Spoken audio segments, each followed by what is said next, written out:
Është tepër herët të flasim tani, sonte do të festojmë dhe jo vetëm sonte, gëzuar vitin e ri 2026 gjithëve. Por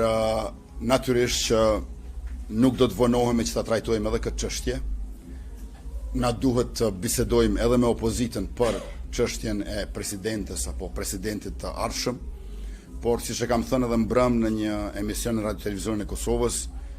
paraprakisht do të ulem të bisedoj me presidentin aktuale dhe më pastaj do të ndërmarrim edhe hapat e ardhshëm në mënyrë që të ecim përpara bashk, sepse dihet që si për marrëveshjen ndërkombëtare, ashtu për zgjedhjen e presidentit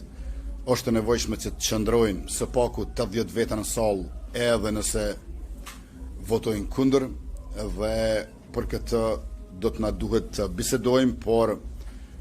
ky nuk është as hapi i dytë, është hapi i tretë, paraprakisht certifikimi i rezultateve që do të na bëjë të qartë përbërjen e saktë të legjislaturës 10 të konstituar në kuvend. Ne urojmë e shpresojmë në janar vitit 2026.